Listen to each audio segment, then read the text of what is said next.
There's a free chair here for £5. £2.50. Okay, thank you very much everyone for coming. Just to say, just before we start on the agenda, anyone who wants to just look at budget and not the other items can do that and then leave if they want to, because I'm aware some people are expecting only to manage budget. There are some timed items on the agenda that needed to be brought to this meeting today, which is why there's some additional things on the agenda around budget. So if anyone just wants to be here for budget and then leave, they can, or they can stay for it, or they are short items that have been brought to the meeting. I just wanted to say that to start. We've had apologies from Councillor Deacon as he's in another meeting. We've also had apologies from Councillor Link. Is anyone aware of any other apologies? I think Eric, he's probably in the other one as well. He was in the room. Yeah. Okay. Stevens is here, so okay. Thank you. So can we just confirm, sorry, item 1, can we confirm minutes of the last meeting? Agreed. Thank you. We've just done apologies for absence. Any declarations of interest? No. Okay. Any public participation? No. Okay. Item 5, considerations of any matters referred for calling. Not aware of any. Okay. Item 6, action points from the previous meeting. So I think there's one outstanding action which has been updated, which hasn't tracked through to your pack, which was the scheduling of the domestic abuse awareness session for members. That has now been scheduled. It should be in your calendars for 2nd of April as a hybrid session. So happy to curate any of the content for members, but I think member support have circulated that invite for you today.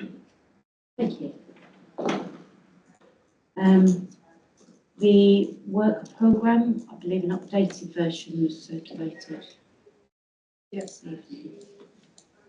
Any comments on the work programme from anybody? No? Okay, so we'll move on to item 8, the draft budget for 2025-2026. Thank you very much, Chair. So I'm going to take this item and just present a few slides briefly, which are on the screens around the room. So in your pack, you've got an introductory report, which contains some of the information I'm going to go through in a moment. You've got the draft Housing Revenue Account Business Plan, and you've also got the Community Impact Assessment that runs alongside it. But I'll talk a bit more about that in detail as we go through these slides. So the focus of these slides is on the Housing Revenue Account and the Housing Revenue Account Business Plan. So that's about how we fund services for council tenants and leaseholders. We are, however, happy to answer any other general questions you have about housing budgets as part of this session, and I will cover the question that was raised earlier in the meeting that wasn't answered, so I will cover that question off as well before I complete the slides. So as we move on,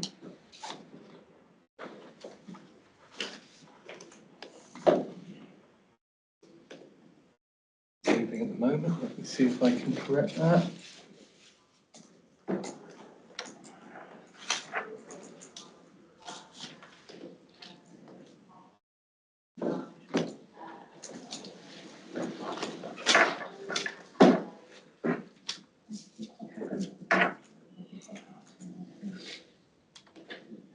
Apologies, we're just trying to get the slides to move. Yours are moving and mine are not.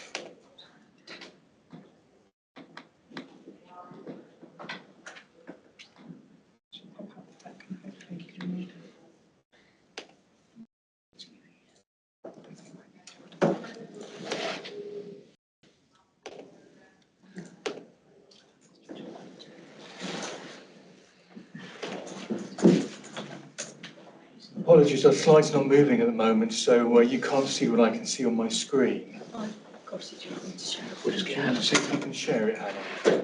the meeting monitors coming through. So I'm going to keep talking and the slides will magically appear in a moment. I'll catch up with what I'm saying just to say. So as you will know, as a council, we currently own and manage just over 10,000 council properties, and we have nearly 2,000 leasehold properties that we manage as well through our housing revenue account. Housing revenue account is separate to the general fund accounts. It has to be managed separately, as Nigel was saying in the earlier session, and we have a statutory duty to set a housing revenue account budget, and that is the report that we have in front of you this evening. The way we do that is by producing a business plan, which is a 30-year business plan. So you will note the numbers in the document you have in front of you are rolled over a 30-year period, and we refresh that plan on an annual basis. For presentational purposes, there we go, we've caught up. For presentational purposes, thank you, Hannah, we tend to look at the first 10 years because that's where you have the greatest certainty in terms of working on those numbers. So the business plan is the document you have in front of you. I'll take you through the numbers shortly. It is our strategy for spending and borrowing and investment in our council homes. It also covers things like council new build as well. You will see from the plan that I present later that it is a sustainable plan. So many councils, Nigel references as well, are running into serious deficit issues on their housing revenue accounts. We are not in that position. We're in a much more positive position than that due to the council's prudent management of its resources. In terms of the governance, I will say a bit more about this. Council rents are set each year in accordance with government guidelines. So I will tell you what the government guidelines are and also explain that's currently out to consultation. So although it's unlikely to change, there may be some changes to that, and if there are changes, we will come back and let you know what implications they have. We're not expecting any major changes that will impact on the figures that we're presenting this evening. The rent system that we have as local authorities is also regulated. So at this meeting, we have talked in the past about the social housing regulator and the inspection that we had. The social housing regulator is also responsible for regulating the way that rents are set. So the government sets guidelines around the rent increase, and the regulator regulates how we set rents. So there's quite a lot of constraints around our local flexibility in terms of what we are able to do through our housing revenue account business plan. So that's just a bit of introduction and background. We move on to the next slide.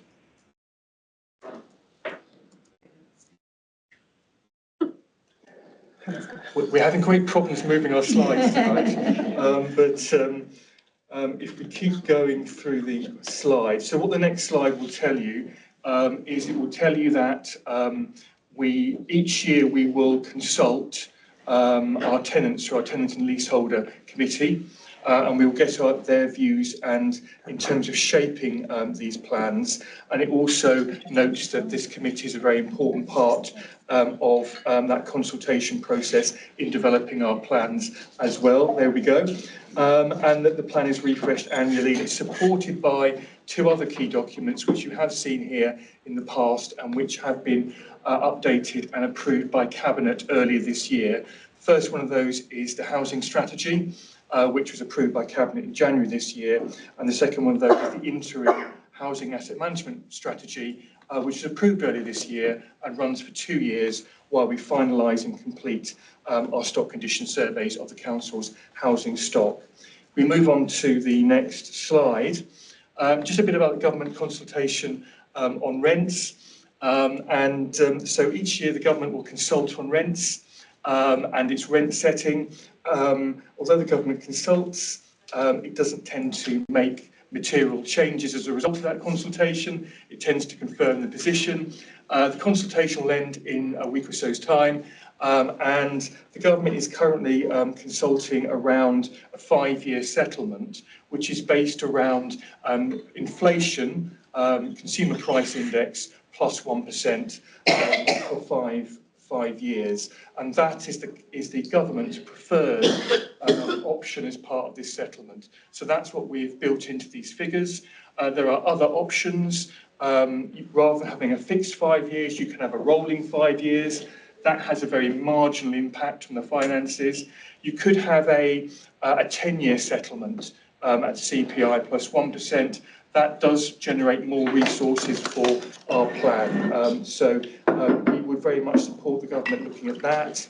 And there are a range of other options which the government has indicated it's unlikely to want to revisit at this time. So those options include renegotiating the debt we took on as a local authority. That's a very big financial commitment. It was made based on assumptions that have since changed, but it's unlikely the government want to reopen that at this stage. And also looking at the way that we base our rents.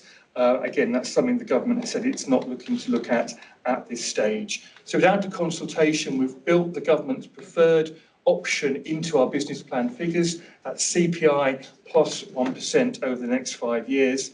And we think that's unlikely to change. What that means in terms of average rents is the average rent at the moment is £137 a week. And if we apply the CPI plus 1% to it, that would mean the average weekly rent is £141, just over that, in terms of the average weekly rent we would charge. Sorry. Can I get you to try plugging this in? And then you'd be able to control the presentation yourself, because I understand Hannah's still having problems when you're trying to do it. Is that right? It's fixed itself. Oh, is it again? Yes, it's sorry. I think we're almost done. Do you want, oh, really? Okay. Do you want to take that anyway, Almost just done. in case? If you plug that in, you'll be able to plug the HDMI cable in. Excellent. If there is any further problem. Thank you. Okay, really sorry. Thank you. Councillor Adeleke. Please, can you just repeat the figures again? So if you could go backwards on the slide, and there should be something at the bottom there, and there's not. So I can repeat those slides, and we can put them in the pack, so you've got them. So the current average weekly rent is £137.32. If we apply the government guidance in terms of the CPI plus 1% for next year, it would be £141.03. Those are the figures. Thank you. And if we just go to what's on the screen now, just to mingle around some of the inflation assumptions. I think Nigel covered a lot of this in terms of the earlier presentation. I think the key thing to note here is that we have a proposed increase of 2.7%. That's inflation plus 1% for next year, based on the government guidelines. We've built in the inflation plus 1% for the following 4 years, which will be based on the government guidelines that we think will be confirmed following the consultation. And then after that, we are at inflation only in terms of what those figures look like. We've also got assumptions in there around the level of right to buy sales, the level of relets and empty properties, and also the minimum balance. And as Nigel indicated in the earlier presentation, what we're looking to do is to build up those balances that we hold within the housing revenue account in order to allow for some of the risk factors that, as a service, we need to plan for going forward.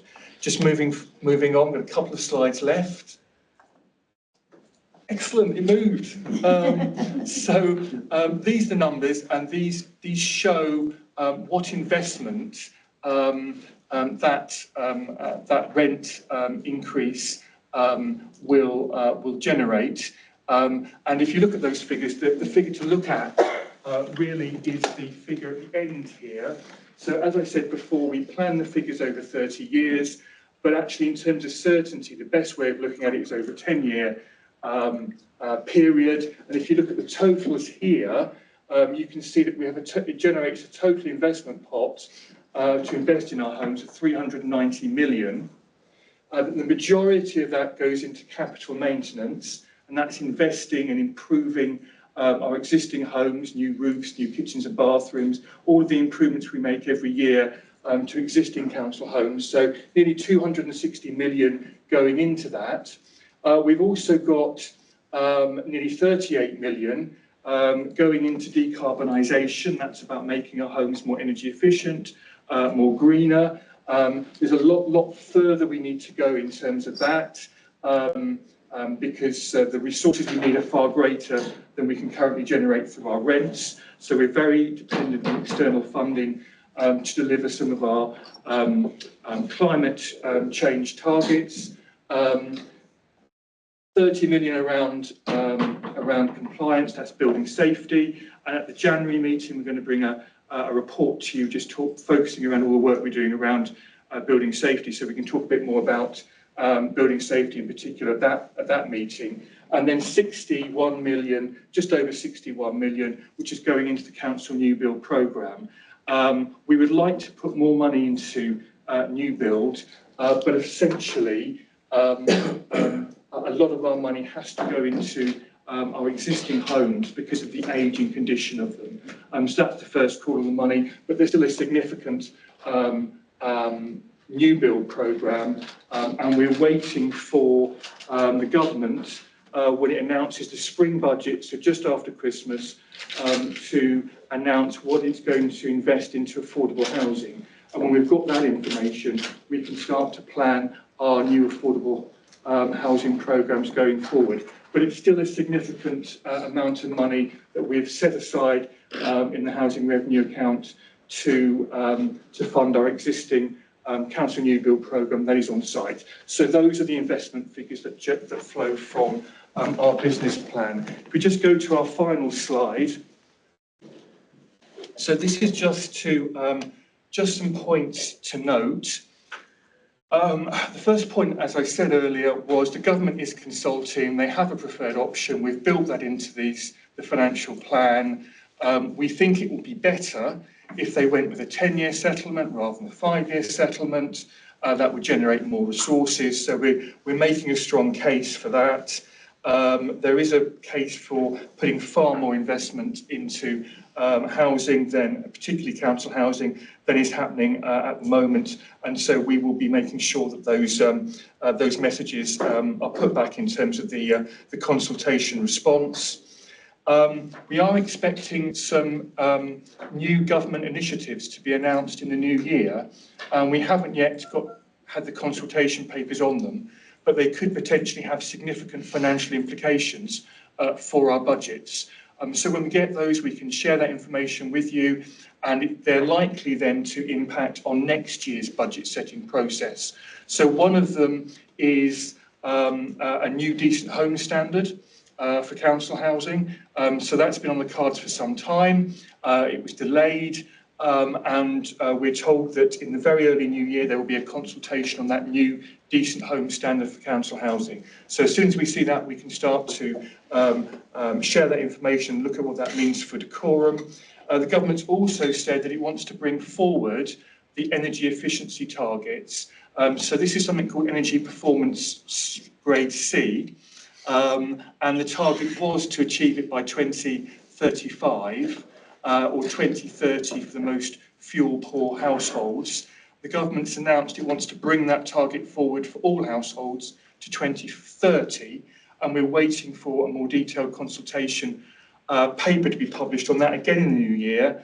But that has financial implications if the government isn't giving us new funding, because we'd need to fund that from our existing funding pot that I set out on the previous slide. So those two things that we know the government is going to consult on in the early new year will have implications for this plan, but in the medium to longer term. I said a bit about decarbonisation. This is about greening our homes and making them and bringing them up to the environmental standard in terms of climate change. Every landlord, every social landlord has a funding gap on this. we think over a period between now and 2050, the funding gap is at least 250 million in terms of what we need to do. And that would mean spending another 8 to 10 million every year between now and 2050. So the government is reviewing its funding streams around this, and we will be looking very closely what the opportunities are there. We did have an opportunity to bid recently for more government funding, which we match fund, and we put that funding bid in just a week ago for 600 homes, and that bid is for around 5 million, I think. So we continue to bid for the external funding, but we're very dependent on external funding to make that happen. The final couple of points there are that over the course of the 30-year plan, we still don't have enough resources to meet the needs of our current housing stock. It meets about 80% of what we need.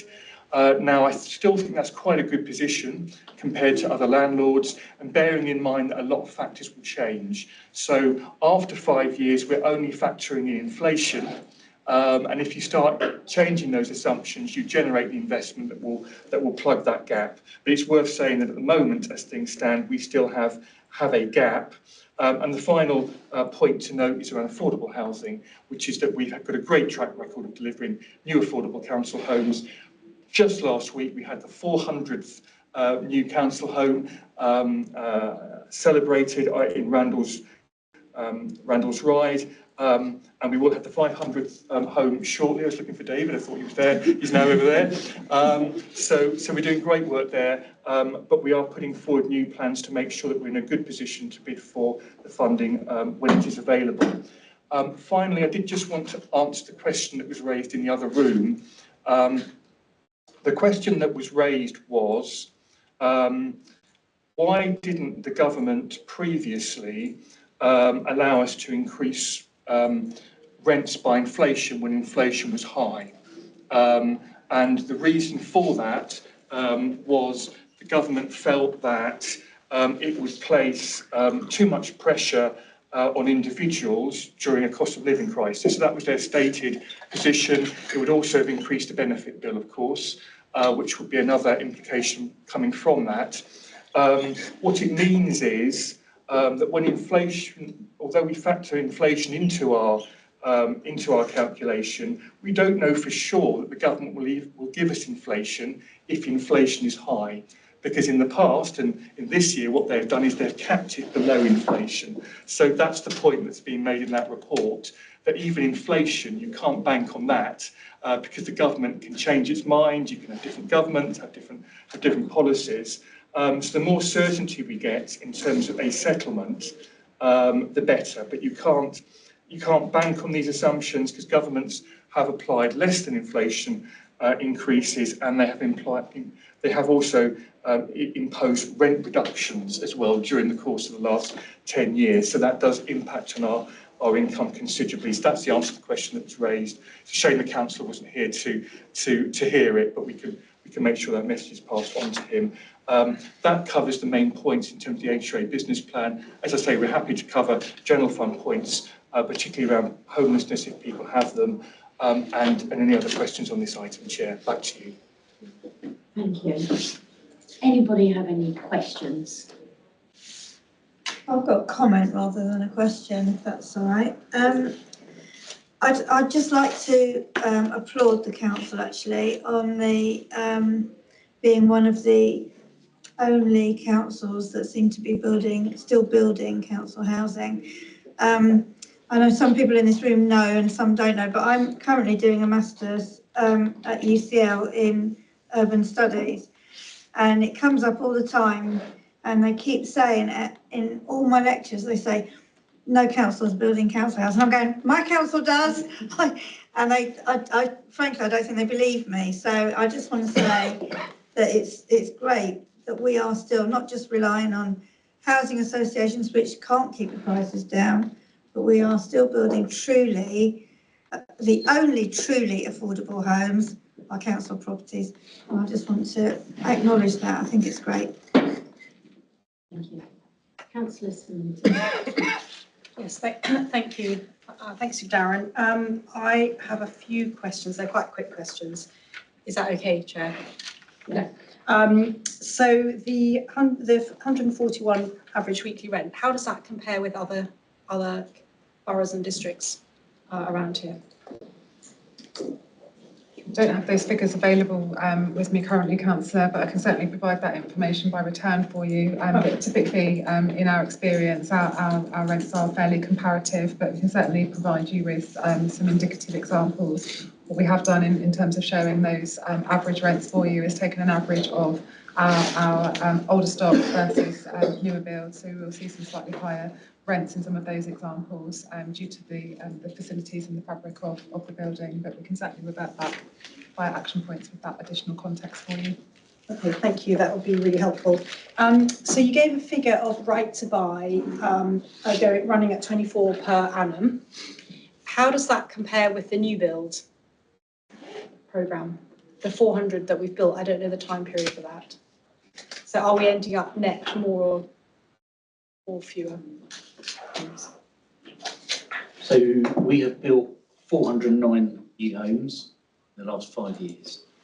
We've got 226 on site, and they will be completed within the next 2 years. That's a total of 635 over 7 years. So it's a net increase then, David? Yeah. That's a net increase after the right to buy. Okay, thank you. Well, I think that relates back to the comment that you've just made, so great. And then on the issue of decarbonisation versus capital maintenance, at what point do those two things actually become one and the same? And that actually we don't separate them out as budgets, that actually insulating a home is part of maintaining it because it has mould or it's not warm. Well, that's a really interesting question, and what we have done for the first time this year is we have begun integrating the programmes. So whereas in the past we were doing a decarb programme and an improvement programme, we now do them together. So the bid that I referred to is a combined bid where we will carry out energy efficiency works, and we will carry out window replacements at the same time, door replacements at the same time. So we're moving towards that more integrated approach. What we have to be careful about, though, is that we target our resources around ensuring that we also meet the other targets we have to meet as a landlord in terms of decent home standards, which may change too. So at the moment we're integrating, but it will get harder as resources get more stretched. But we are focused on that approach because we think it's a better outcome for the resident. We're also focusing around reshaping our programmes around a locality basis. So doing more around a total improvement for the neighbourhood as well as just the individual blocks. So integrated programmes and locality-based programmes is where we're focusing now. But it does mean that we have much more targeted programmes than perhaps we had in the past, which are more spread out. Okay, thank you. I think that's it for me. Thank you. Okay. Any other questions? Councillor Atkinson. First of all, thank you very much for your presentation. Thank you. Very good as usual. I think you give a figure of your rent going from 137.32 to 141. 141. Okay. Councillor Symington had one of the questions I was going to ask about comparison with other councils. Now, at 137.32, what was the level of rent arrears that we had? Was it manageable? And if you are going up to 141.93, what is the projected rent arrears that you factored in? I'm just thinking in terms of creating hardship for tenants. So I think if I can just answer that question in terms of, but others might want to add comments as well. The council has a very good track record of maintaining rent income, are doing it in a very supportive way. So we achieve high levels of rent income performance, but we do recognise that there are lots of cost of living pressures on individuals, and also we're dealing with a more complex benefit situation, particularly as people transfer to universal credit, for example. However, the performance, I think, is quite strong, and we've reflected that performance within our assumptions. I do think our record in terms of supporting people and also achieving those rent targets is good, however. So I can give you a sort of reassurance around that. And when we go out and talk to people about the rent increase, we also spend a lot of time engaging with people and offering help, advice and support, and talking to people about their options in terms of rent payments and also entitlement to benefits, so that people have all the options available to them in terms of payment. I don't know if you want to add anything to a supplementary question and then a different question. I don't mind waiting for somebody else to go. Yeah, we'll do the supplementary, and then if no hands go up. Okay, then so we'll the topic.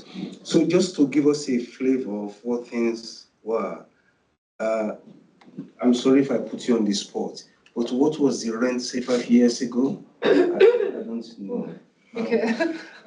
That would be a difficult question to answer at this point, Councillor. But certainly we can provide some details with you. And I think you wanted to provide some additional context around what the arrears levels were at that time.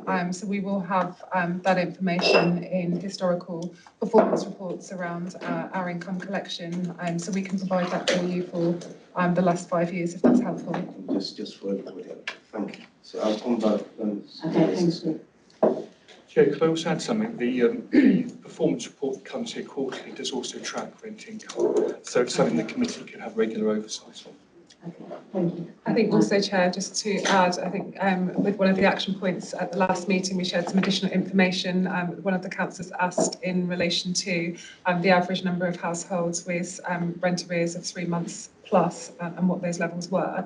So that additional context has been shared for members' oversight, so I can provide the additional information that's just been requested also. Thank you. Okay, so we'll come back to your next questions later. So I think it was Councillor Symington first. I've remembered my other question. I wrote them in the wrong order. It wasn't relevant to your talk. It's something that's come out of the presentation. The Disabilities Facilities Grant that's in the budget. I think my understanding is that hasn't been spent in past years. Is that still the case? And also, what discussions have you had with Herts County Council about actually going in with the programme that they have, where the other councils all share that, and it's run by the county council? So I'm meeting the head of that service on the 16th of December to talk about that. We have had some pricing from them, and essentially in terms of the cost to the council, it's almost exactly the same, because there's only certain elements that we have to capitalise against that grant. There's some money that we have to spend, and so it will probably cost us, my estimate's around £40,000 a year to deliver it in terms of cost to the actual council, and the cost from the Home Improvement Agency is around £40,000 a year. We're one of the best performing councils in the country in terms of delivering on stable facility grants. We're in the top 2% performance in terms of the speed from when somebody applies to actually getting that delivered. So we're quite conscious that having it as an in-house service does mean that we've got far greater control, and we're delivering a very good quality service in terms of the resident decorum. But also part of it is having a very small team brings in risks, and actually bringing that into the Home Improvement Agency, potentially moving over the staff with all that expertise could then help other people in the rest of the county. So it's definitely a consideration that we're actively making, albeit that there's perhaps not an immediate benefit, but maybe over the next couple of years it might be a proposal that we're making and moving in. We've got a very good relationship with Herts County Council, so we meet them every 2 weeks. So the first week, the first meeting of the month, we talk about adults, and then the second one we talk about children. So it's very, a very close and very productive relationship we have. I appreciate that historically there's been times when we haven't been able to spend the grant, and again that could be part of the reason in terms of having a small team. As soon as that one person's tied up with something, it's hard to do. what we're doing is talking to Paul, who does our allocations, because one of a huge demand on us is disabled adapted properties into quorum.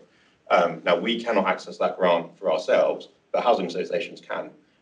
So the conversation is should there ever be a point, because our grant's just demand based. If people ask for it, and we've got to give it. If they don't ask for it, then it's there.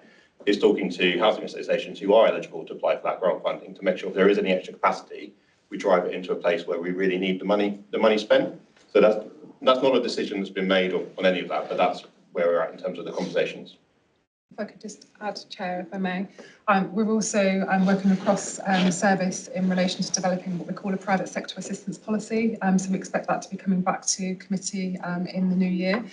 So what that policy will do is being led by our private sector housing team in collaboration with colleagues in property, is identifying opportunity to enable residents in privately owned homes to be able to continue to stay in their home, preventing long stay hospital admissions, unnecessary homelessness due to unsuitable accommodation, and then the ability to be able to be suitably housed. So we'll be back to members with some proposals around that policy, which we'll draw on those budgets. Okay, thank you. Thank you. I'll come to Councillor Barradell next. Thank you, Chair. I've got a question on the homelessness prevention grant that I believe we've got in the current financial year, but not the next financial year. Yeah. So what's the impact on that, on the sort of service? Because I know that funds some posts, I believe. Are they continuing? And if so, what's the financial implication of that?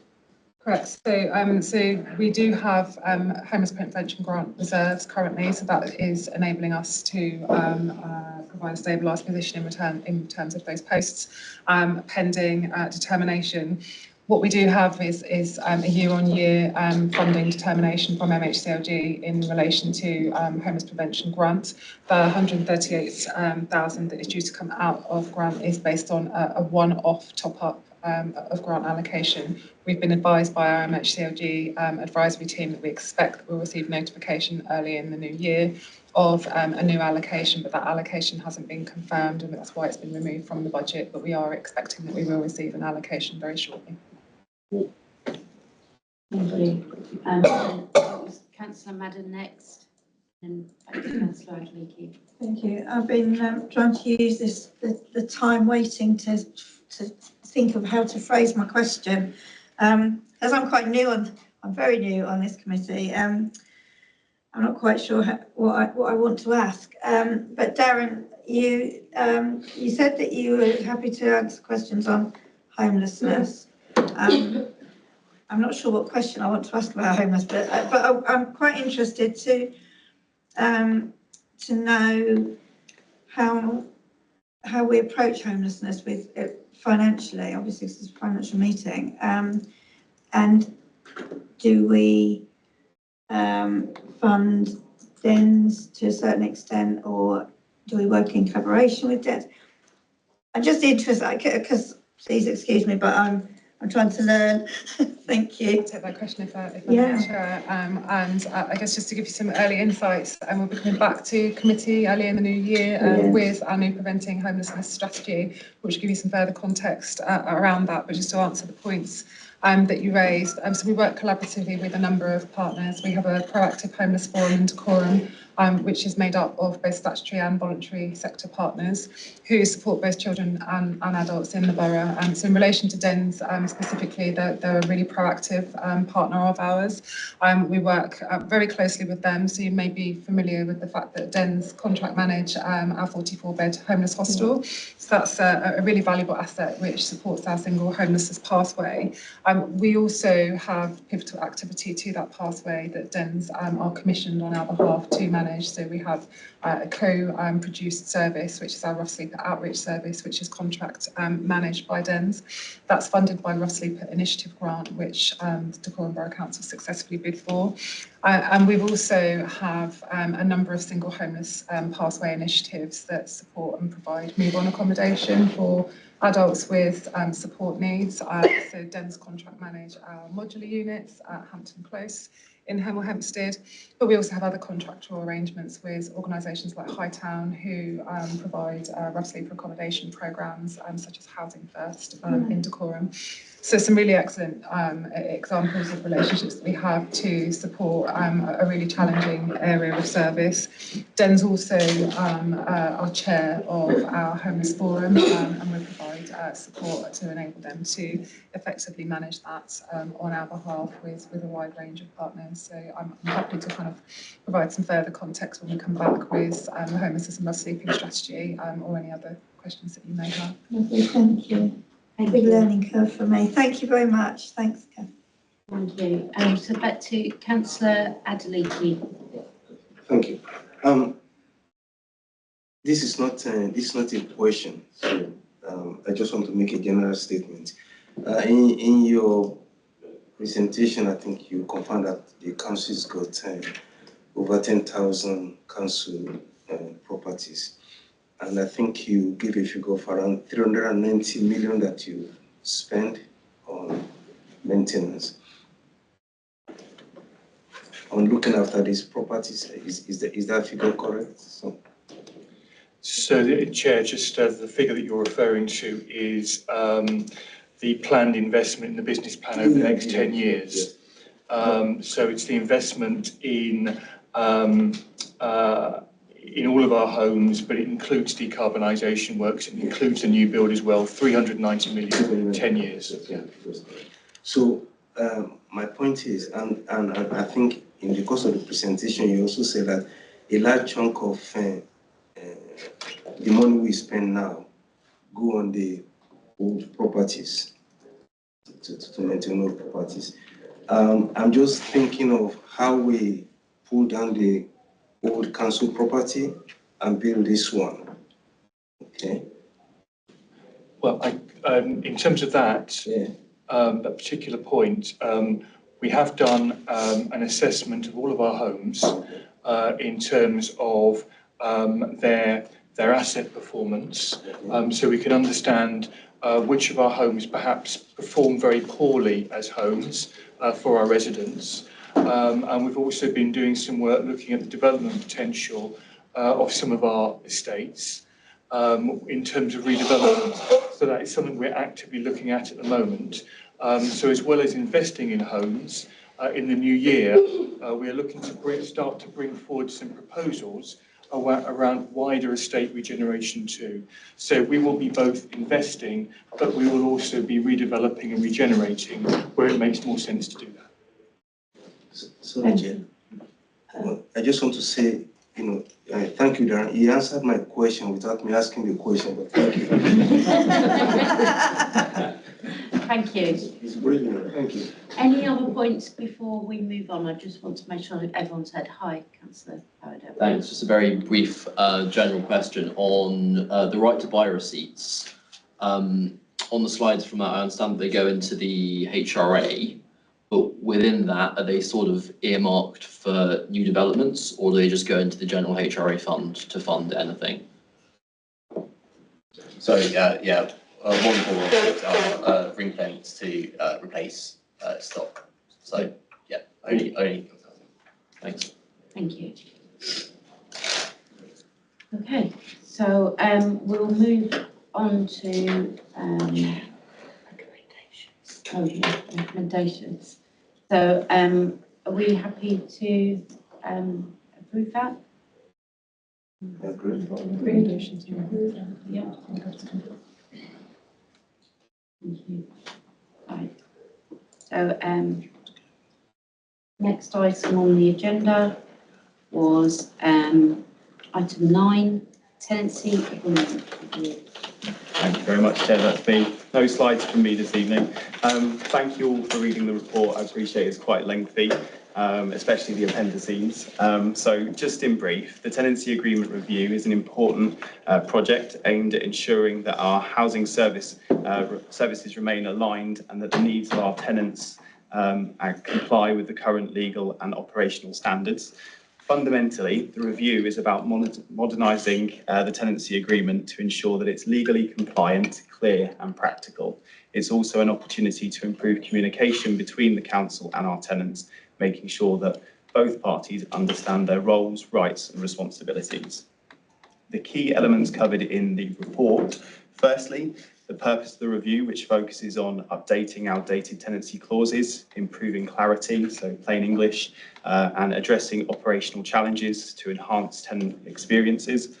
Second is a summary of the changes, which include updates to habitability standards, repairs, health and safety obligations, GDPR compliance, and pathways for escalating complaints. Thirdly, the tenant consultation process, which is designed to gather feedback and gather a diverse range of tenants' thoughts through online surveys, face-to-face events, and other communication methods. Fourth, financial and legal implications, so balancing the cost of implementation with the necessity of ensuring compliance and reducing legal risk.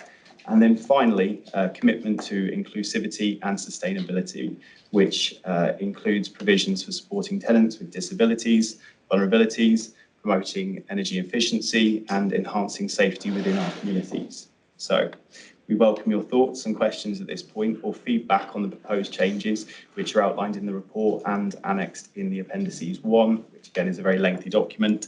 Your input is essential to ensuring that the tenancy agreement is fair, inclusive and effective for everyone. That's it for me. Thank you. And Chair, if I can just append to that, thank you. This will be the first of 2 occasions that members will be seeing this tenancy agreement review item. So we'll be going through a pre and post consultation process. So following this meeting, the subject to recommendations from the committee will be progressing through to Cabinet before we then progress through to a full legal review, extensive stakeholder engagement, before we then come back through our full committee process to review and hopefully approve the final tenancy agreement document before we then move to adopt that new document. Thank you for clarifying. Thank you. Any comments or questions? That's listening to. Yes, thank you. Can I just ask, and maybe I've misread this, but you've got quite a bit redacted. I'm going to just pick one, for example. For urgent repairs, we will respond within insert appropriate time frame here, and then it's redacted. Yeah. So I'm just picking one at random, but just to understand this document, is it that we don't know this, as we're not told it, or, yeah?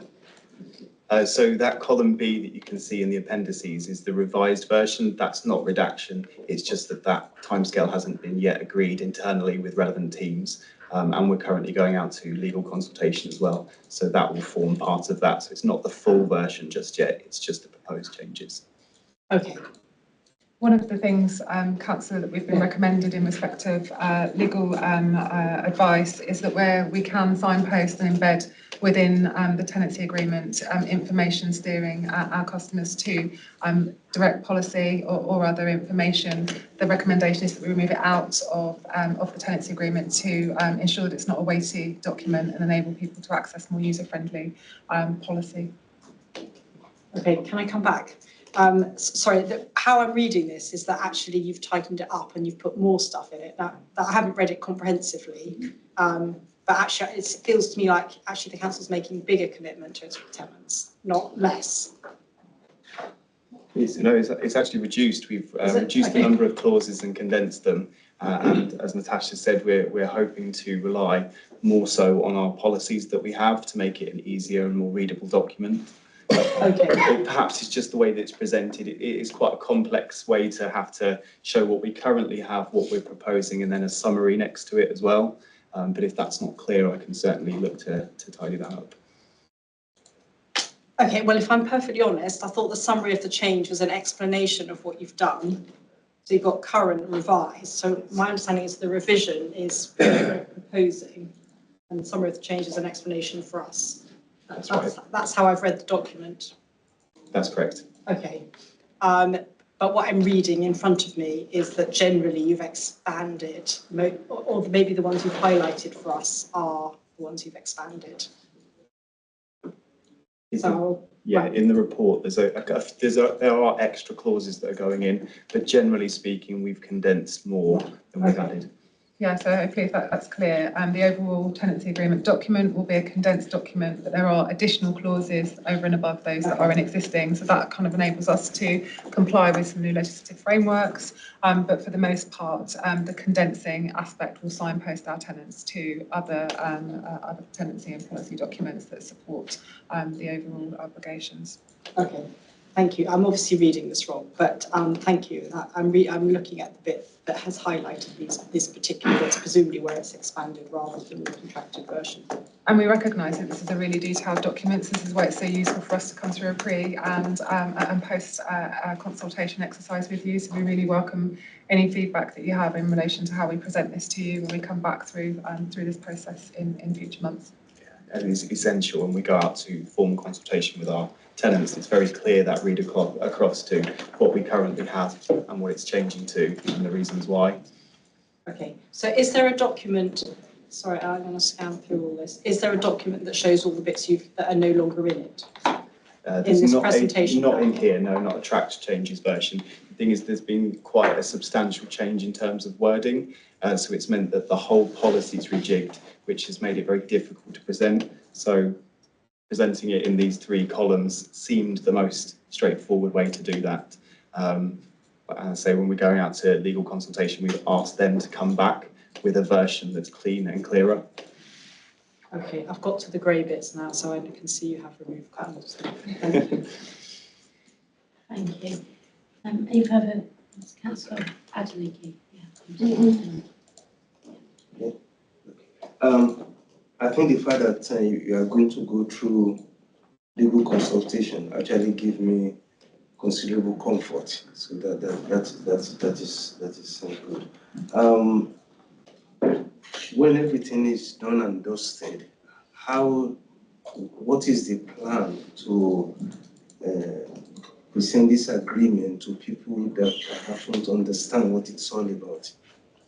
So as part of the consultation process, we will be going out, members of staff across the housing service and wider will be consulting with our residents through telephone surveys, online surveys, face-to-face opportunities to come in and discuss it so we can gather their feedback during that consultation period. Then there'll be a process after by which we absorb that and we review what has been proposed as part of the process. I think, Councillor, that process is also really important for our customers, our tenants, to advise us how they would like us to roll the introduction of the new agreement out. So we'll be led by them to some extent. So there will be a requirement, subject to the agreement being fully approved, for us to then roll out a programme of issuing new tenancy agreements to all of our tenants. And so that will require contact and engagement with our tenancy management officers to enable them to sign new tenancy agreements and for them to be informed of those new processes. So there will be a rollout process which will need to be planned and programmed as we progress through that formal implementation period, which we will be sharing with members when we come back for the final kind of approval process. Thank you. Councillor Pesh had a question and I'll... Yeah, just a quick point for clarification. With the new clause 10, with the periodic visits, how often do you envisage to do those? And will you be liaising with the tenant beforehand to arrange an appointment, or will you just turn up? Absolutely. So the reason that we brought about this review of the tenancy agreement is one, that it's outdated and it's been quite some time, but we were also previously issuing 5-year flexible fixed term tenancies, a bit of a tongue twister, and we've stopped doing that now. And we reverted back to secure lifetime tenancies. So the expectation is that we will fall back in line with that schedule, and every tenant, rather than the flexible tenants, will get this opportunity to have a 5-year review of their tenancy. And it should very much be perceived as a supportive visit there to consider who's living in the home and offer signposting opportunities. Thank you. Thank you. Councillor Banks. Hi, thank you. Just an observation, really. So every tenant will have this ultimate document? Yes. So I'm assuming then that 99% of them will never read it and will never be any issue, and they'll all pay up and they'll all look after their homes, let alone our property. We do hope. So, yeah, absolutely. So obviously, it's only a tool that's going to be used for those tenants that are perhaps causing issues either in the maintenance of the property or perhaps with near neighbours or within that household, perhaps with other family members or what have you. So I'm surprised that there isn't more of a comment around consequence. You know, that, you know, if you interfere with your near neighbours being able to enjoy their property, what the possible antisocial behaviour steps would be, or, you know, if the property becomes a hoarder's hell, that it doesn't say that these are the interventions. And I know that it starts off very softly because no one appreciates that they're being a nuisance or that their unkept property is a fire hazard or a vermin issue or something like that. But there's no sort of comment there about the consequence. And I'm guessing that's really when this document's going to be looked at, when there becomes an issue. That's it, exactly. So there is a clause in there at the moment, the ASB clause, antisocial behaviour. It's quite a lengthy clause, and we were advised, as Natasha mentioned, to try and condense that. And what we've done is then refer to our ASB policy, and then contained within the ASB policy are the sanctions that we would place on somebody if they continue to perpetrate antisocial behaviour. I think the reason would not be advantageous. I mean, obviously, I know War and Peace in this one document, but a couple of bullet points about, you know, that there will be early intervention, that we may look to take various steps, you know, to stop hoarding or to deal with vermin or to do with antisocial behaviour, and, you know, just some bullet points. So, you know, most people are going to put this in a folder, aren't they, and then lose the folder after a couple of years, and then, touch wood, never happens, but pass away and it'll be threaded and thrown out with, you know, the governance of the household. But it just seems to me that it's missing a trick, because that's always difficult, starting that first conversation, whether you're, whatever negative behaviours you're dealing with. Most people, I think, that are in those extreme positions don't actually recognise their own behaviours as having any influence or impact on anything going on around them. And it just seems that it's missing an opportunity not to have, you know, these are our obligations, your obligations, and then a third column that says consequences. And yeah, absolutely, the links into bigger documents, but just a précis of, you know, poor behaviours won't be tolerated, or that these steps will be taken. Ultimately, there could be a charge on the property or court action or I can't think of it permutations. I'm sure you know what I'm talking about. Absolutely. So, perhaps I should have. And so are you. Yeah, no worries. I should have outlined that the purpose of this report and the document, the appendices, is really focused on the obligations, so the clauses. Yeah. The wider tenancy agreement, as it currently stands, has that information in it, and so will the new. We'll use this as an opportunity to refresh the wording of that as well, and we're also looking to present it in a clearer and cleaner way as well. And we talk a lot about sub-policies that it will be associated with, but another key document is the Tenants Handbook, which hasn't been updated for a long time either. So once we've got this agreement finalised, we'll really tidy up that Tenants Handbook as well, and have a version available online, which is easy to read and easy to follow, which will have those sections that explain the implications if bad behaviour continues or if you don't allow access for certain things. So that's really good feedback, thank you. So that just leads me to my final question.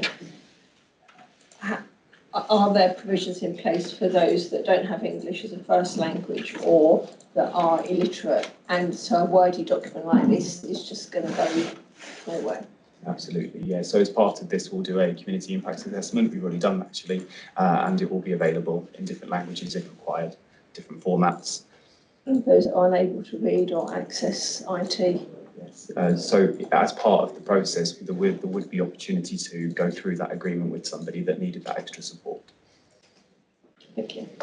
Thank you. So to clarify, at this stage this evening, you're wanting comments on this report rather than.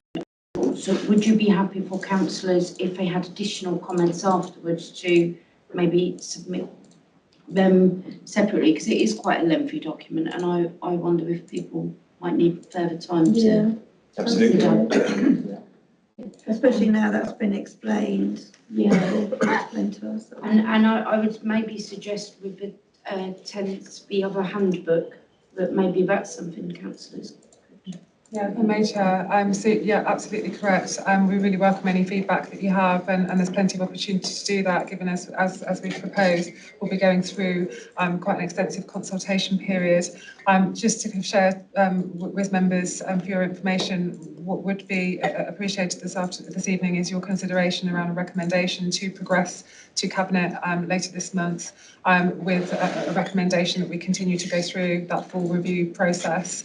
And what we propose is that when we revert back through the consultation process, that we will provide with you then copies of additional information that provide that broader context, track change documents and the proposed new version as we progress to that, and then the appended documents for kind of wider context in terms of the information that our tenants receive when they sign a new tenancy with the council.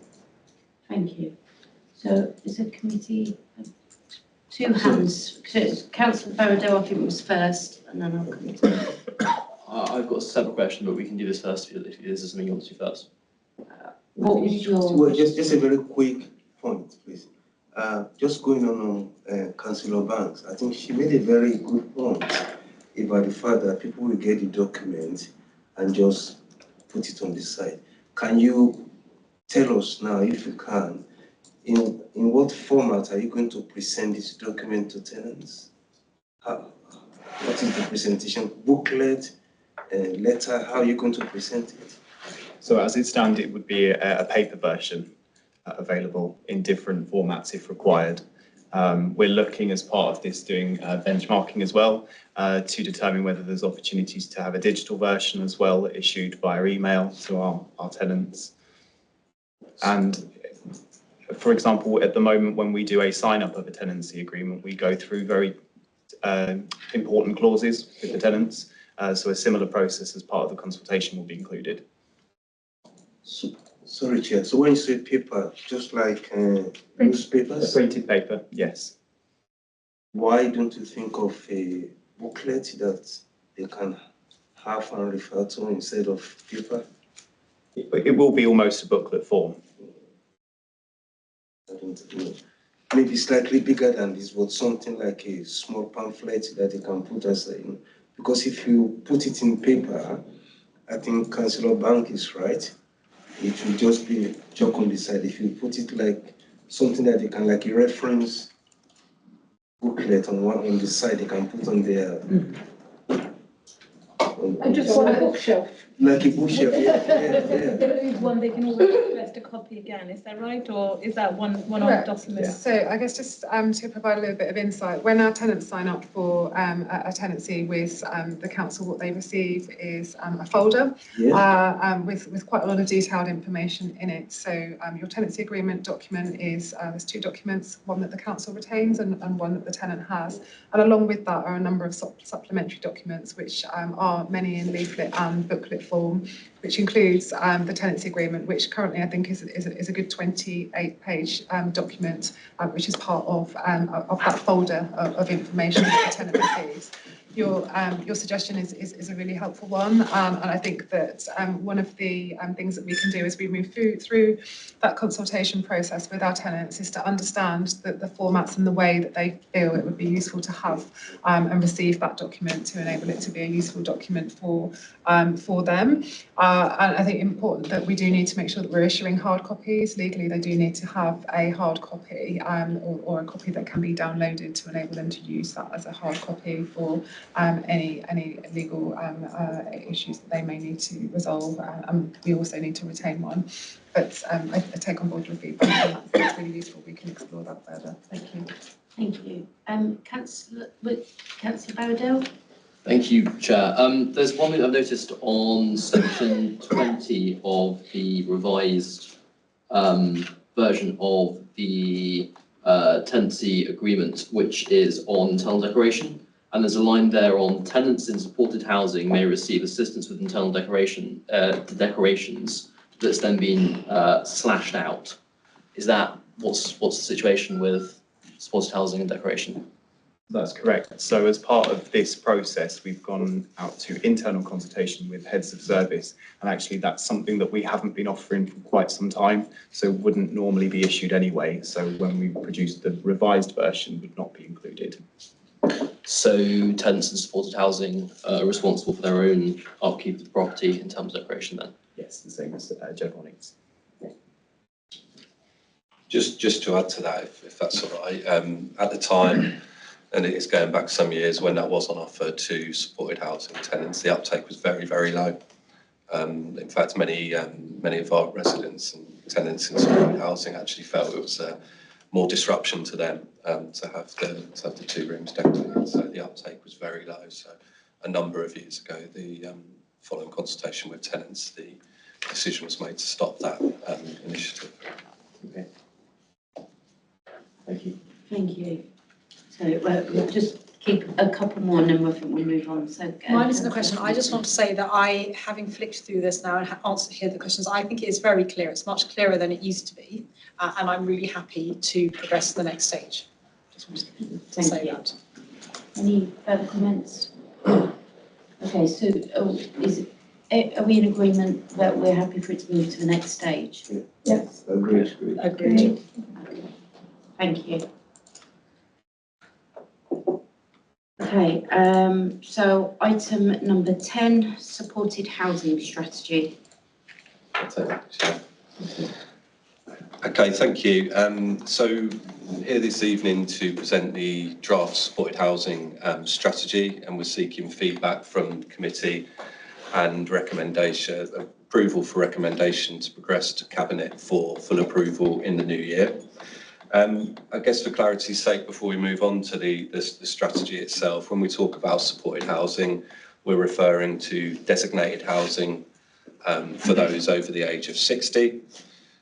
We have around 1,800 properties within the borough, covering most wards within the borough of supported housing properties, and residents that live there have access to an enhanced housing management support service and access to an emergency alarm should they need it. In terms of why we need the strategy, we are aware that demographic projections suggest that both nationally and locally the population is ageing, and within that a significant increase is projected for those over the age of 85, and within that those over that age that are living with lifelong medical conditions. Excuse me. We're also, as a society, I think, becoming more aware of the impact of social isolation on our older tenants, and it's felt as such we need a housing officer that's both secure, safe and energy efficient to support our older tenants. I guess running alongside parallel to that, we have a housing stock of supported housing properties that in some cases was built back in the 60s and 70s, so maybe in some cases don't meet the design principles and standards that some of our tenants would choose now, in terms of accessibility and the opportunity to adapt those properties. So they're kind of the key drivers for getting us to a point where it's felt we need a specific supported housing strategy. It's worth noting that while it is a standalone strategy, it does very much run parallel with our wider strategic asset review, and there is a particular specific work stream around reviewing our supported housing stock. There has been some research done at county level around supply and demand of supported housing, both within the borough and county. And the outcomes of that research has helped to influence the strategy, as has some of the work that we've done with consultants over the years to review our supported housing stock. In terms of the commitments within the draft strategy, we've got 4 key commitments. The first is to tailor our service to make sure that the service meets the individual needs of our tenants. So that's really focusing about making sure individuals are signposted to the right services, the right specialist services that they need, making sure that people are regularly supported to a degree that they choose and they want, that meets their needs. The second commitment is looking at providing accommodation that meets our current tenants' needs, but also those in future. So looking at years to come, how we can meet the needs of our tenants who have not yet moved into our properties. So within that, we're looking at energy efficiency properties, refurbishment of our communal facilities, and a commitment to continue to replace our community alarm equipment.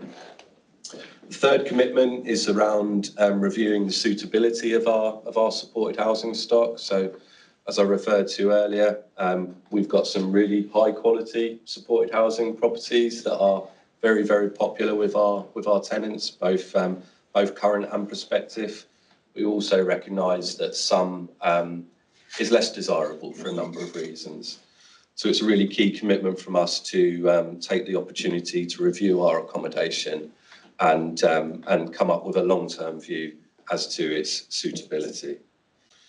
The last commitment is around working in partnership with others to deliver the best possible services. So it's looking at the existing relationships we've got with Hertfordshire County Council, mental health services, the voluntary sector, and also looking at opportunities through the strategic asset review about whether there's any opportunities to work in conjunction with county to look at potential opportunities to increase the number of flexicare units within the borough. Sitting alongside the strategy is an action plan that we are going to, a draft action plan that we're going to use to deliver the strategy. And alongside that is an aspirational standard that we will use to kind of rate our supported housing schemes and come up with a view around what needs to be done to bring them up to that aspirational standard. I guess finally, just to finish off, in terms of engagement with our tenants, we've carried out fairly significant engagement exercise with tenants, both in terms of in-person events and surveys that we've sent out to tenants with a really good response around what attracted them to the accommodation in the first place, what they would like to see moving forward, and really what's important to them from a supported housing service, all of which has influenced the development of the draft strategy that you'll see before you. That concludes my presentation. Happy to open up for any questions or comments that you may have.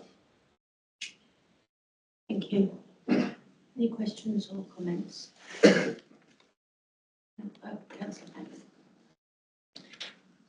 First one's the idiot question, so I do apologise. When we're talking about sheltered accommodation, this is what we're talking about, isn't it? That I would know. Yeah, I've got the right place. Now I've got the pen picture in my head. Do we start off with the assumption that those tenants need support? No, we don't. For many people, they move to sheltered, supported housing because it is a housing option for them, and it's the most appealing housing option for them. They have the option to only have a very, very low level of support from us. And we regularly keep an eye on the numbers of people that require kind of high, medium and low levels of support. But we don't work on the assumption that everyone that comes in needs support. Because it seems to me that the first commitment should be to encourage them to live independently and not rely on supported housing. Yeah, so I think that should be the first commitment. That's an absolutely fair point, and the whole principle of the service is about independent living. So our staff are there as much or as little as the individual wants, and that, as I say, that can be a very, very low level of support, but it's very much about promoting independence, promoting and supporting them to access services. I'm pleased to hear that. But I think that's a trick that this report's missing, isn't it? That isn't the opening introduction or the first commitment. that it should be to encourage people to live independently. If I may input to what you just raised. So I've been, last year I did lots of joint visits to all our supported schemes. I think that's the commitment we always followed anyway, that the scheme does not influence people's independence. I think what it adds is a communal place, more room to make friends, know more people, because they have some shared facilities. I think that's probably where it makes a difference from any dispersed properties we have. So yeah, there's definitely no way that the independence is a question. The warden, or we call it, it's a different name, isn't it? We don't call them Supported wardens. housing officer. Yeah, so the officer on site is very much like a reception. So if somebody want to go over to them and report a problem rather than ringing a housing, they have a choice. So yeah. Absolutely. Yeah. But this report doesn't say that. I agree with you, absolutely 100%. My own understanding of supported living is absolutely that. But this report doesn't say that. This report starts off from the assumption that everyone there needs additional packages in order to live a fulfilling life or what have you. So it's just that's my first thing. I now have a second thing, sorry. It follows on. Oh, does it follow on? Literally, Okay, because I was going to say there's sorry, another it is just a hand. follow-on question. Okay. I've now lost my place, I'm so sorry. I'm sort of rabbiting on. Somewhere in here, it talks about working with partners, and I'm guessing by that you mentioned Herts County Council, but I guess you're also talking about people like Age UK or hairdressers or book clubs or whatever may go on within that communal lounge or space. Again, I think potentially we are missing a trick, unless you tell me otherwise. Do we hire those spaces to those organisations to bring value added to those tenants? We don't charge for the use of for those communal lounges. We actively encourage different organisations to come in and use the space, on the understanding that whoever comes in, our tenants have an opportunity to access the service that comes in, whatever that may be. So I think it's proven over the years to be a really valuable opportunity for our tenants. They welcome the opportunity for different services come in. We work with a number of different voluntary groups, Age UK, Quorum Radio. You know, there's a whole range of people we've worked with over time, and I think that's really important for us to continue with that. I absolutely agree with you. I think there's also, there's a commercial issue there about making places and spaces pay their own way. And the other thing is, I think that services that are free tend to have no value. And even if it's just a nominal fee, then I think there is more value added to that service.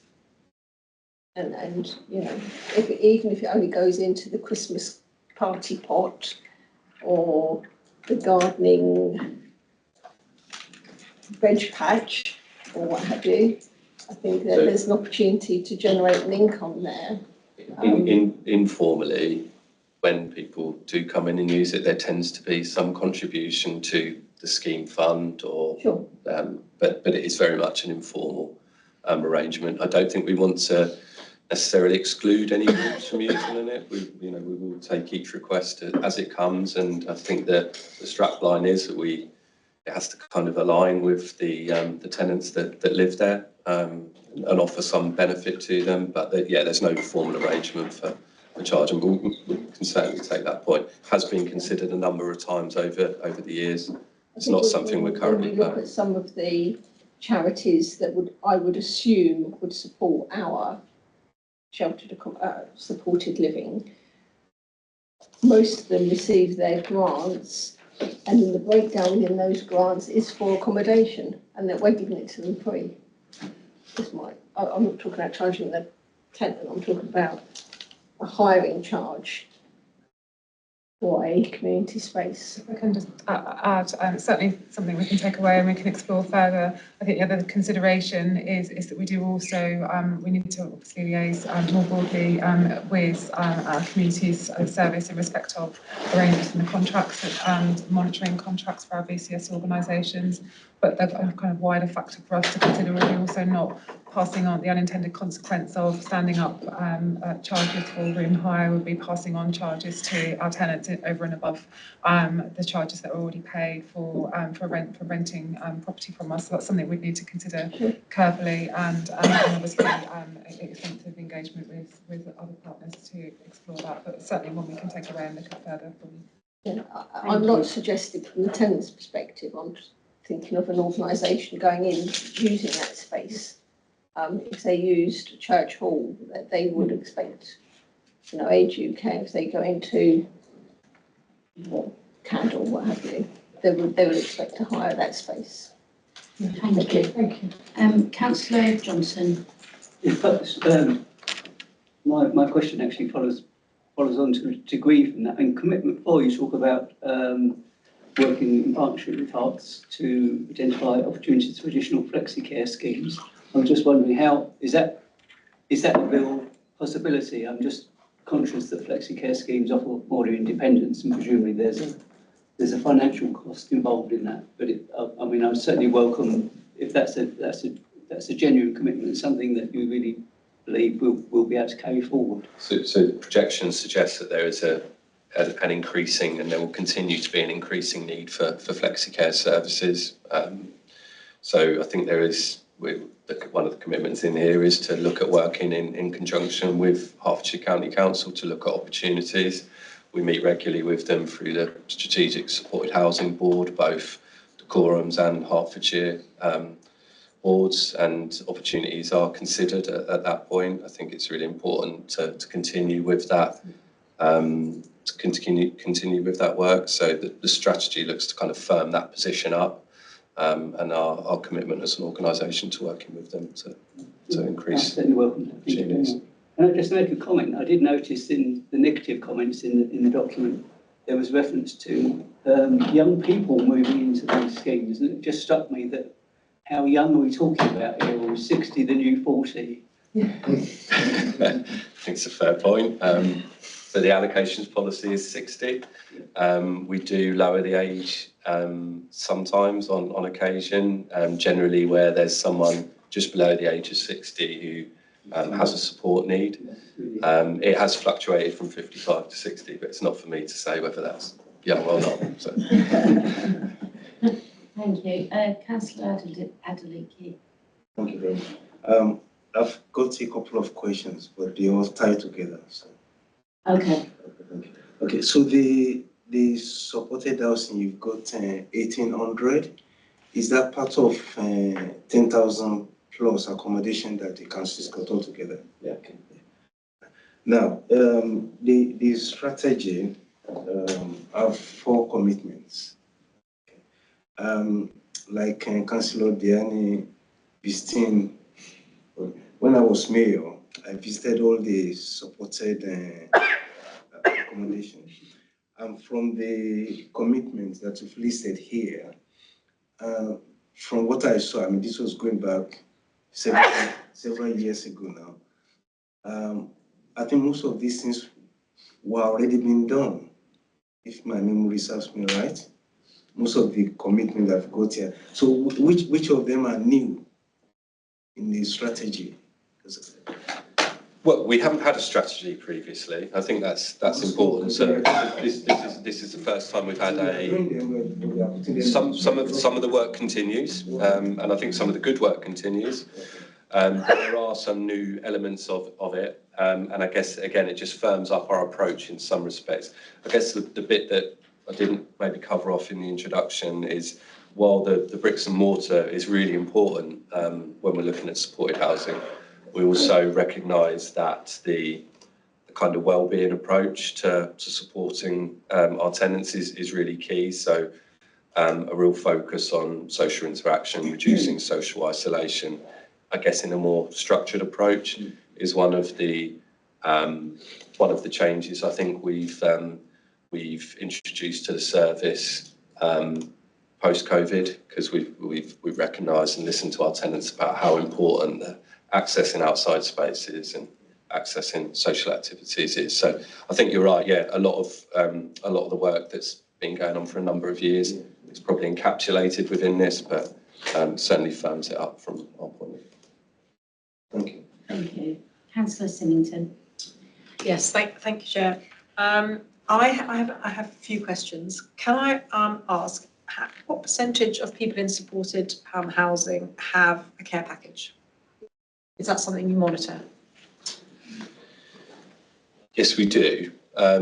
We've got a far better idea on the level of support that we provide, so I could give you a breakdown to that. But in terms of the people that are in receipt of a care package, we do have that data. So yeah, we could provide that. Okay, well, that would just be interesting to know, especially with relevance to some of the other questions. Yeah, certainly. Yeah. Okay. And there was a question about age before. Cornwall Borough Council doesn't provide any supported living for younger people. Is that correct? That's correct. Yeah. Okay. And is that a policy decision or a historic decision, and might it change? If I can, Chair, Yeah. thank you. So through our homelessness and rough sleeping strategy, we work in partnership with Hertfordshire County Council. So we have a document called Joint Housing Protocol, which all 10 districts across Hertfordshire are signed up to. So there's some collaborative working arrangements in relation to that enable us to work in partnership to ensure that supported provision is provided. So typically the provision that we directly refer into, for example, the Hightown accommodation that is managed at George Street and Swan Foyer in Berkhamsted. The arrangements that we have there, and there are some financial contributions from local authority services in respect of support and activity delivered to young people to provide that kind of holistic support service. Herts County also, as I'm sure you'll be aware, commissioned housing related support services for provision. But what the local authority commitment is in relation to the joint housing protocol is that effective move on to ensure support and throughput to individuals moving on for accommodations. They are incentivised through our housing allocations policy to be provided with swift move on from that accommodation. So that's the partnership approach, rather than us providing support provision directly. We're not a specialist provider of support accommodation, but we work with those that do. Okay, but just to follow up on that, where, for example, Hightown provide supported living for disabled adults, that is something that Decorum could do, presumably. There's no policy position that prevents us from doing so, but typically our approach historically has been about working in partnership with Hertfordshire County Council, who are the specialists. There are examples of individuals, depending on their level of capacity and support need, who are living in general needs accommodation with support packages, and we work in partnership with HCC in that respect. There are some examples through our current flexi-care scheme of individuals who have support packages that are managed directly by HCC. We can provide that additional data for you. Yeah. I think Ollie also just referenced the Supported Housing Strategic Accommodation Board. We co-chair that meeting with HCC, so we work very closely with them in respect of adult care commissioning, and that includes all support provision, older persons provision, and provision for other support needs and households with multiple disadvantages. Okay, thank you. And then I guess that brings me on to my last question, you'll be pleased to hear, which is in terms of the 1800, and with David or Darren, I can't remember which one, told David, you said how many new homes with social homes we're building, which is fantastic. So what's the planned growth in the 1800? Given the figure that you give in your report that the number of over 75s is going to increase by 64%, and therefore this is a really, really important sector. So I don't know if David wants to come in and add, but with the strategic asset review that is being led by David, of which we are obviously key partners of, we'll scope that out in more detail. So we are working with external partners and internal partners to understand the current requirements of both our general needs accommodation in addition to supported housing provision, and temporary accommodations. That will enable us to do some detailed reviews of our estates across the borough and make some proposals in respect of future provisions. I don't know, David, if you want to kind of add that further. pretty much covers it all. The strategic asset review Darren alluded to earlier, we're looking at opportunities for regeneration on our housing estates, and layered into that is looking at options around supported housing delivery coming forward as well. Okay, so in terms of just making a general remark, I think it's really good that you've got a strategy. That's excellent, and it seems like a really good document. In terms of the commitments, it feels to me that you've got three that are sort of general, and then one that is actually effectively a time-limited one, which is to review the suitability of supported housing stock. So that's great, but that's not a lot. The others are kind of much more. That's a short-term commitment. I guess if we're going to leave it in there, it would be nice to have time on that as well. And it would be reviewed out in time, effectively, because once you've done it. Thank you. We're probably going to have to move on because I think we've got. Thank you, Jen. We've got 4 hands up, and I'm obviously aware of the time, and we've still got another agenda item. So I can leave. You can ask. Yeah. Okay. So who was first there to put their hand up?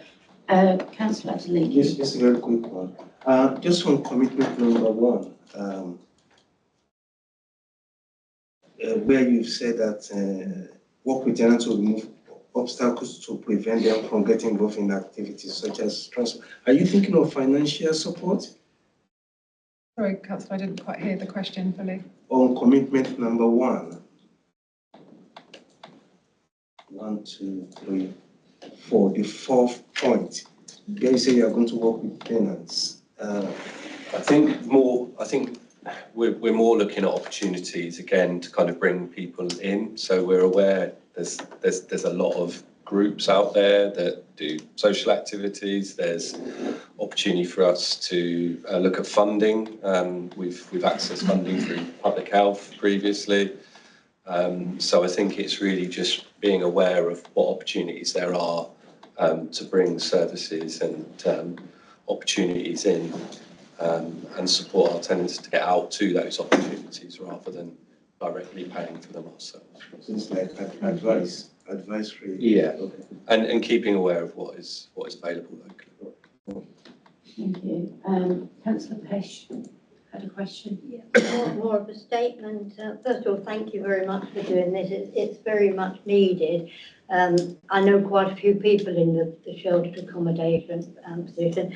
I was wondering whether it would help members if at some time we could have a sort of a presentation of what the action we actually have, because I know you've got homes as such as a big home, and then you've got individual accommodations, flats and things, whether we could have something like that. And also whether it's possible for us at some time to have a visit round to see what we're actually providing. I mean, I think it's really important that we continue to be able to lay on entertainment or facilities of things for people that live there, because we don't want them to be wanting to need more support. And I do know that, around the Driftway from near where I live, I know it's not in my ward, but they have quite a few things going on, and it's brought people together.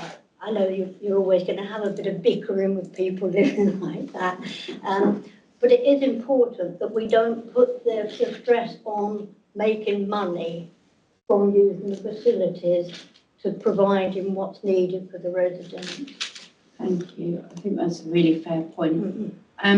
Anything that really can't wait. So are we happy to agree to progress this? Yeah. Committee? Yes. Thank you. Thank you.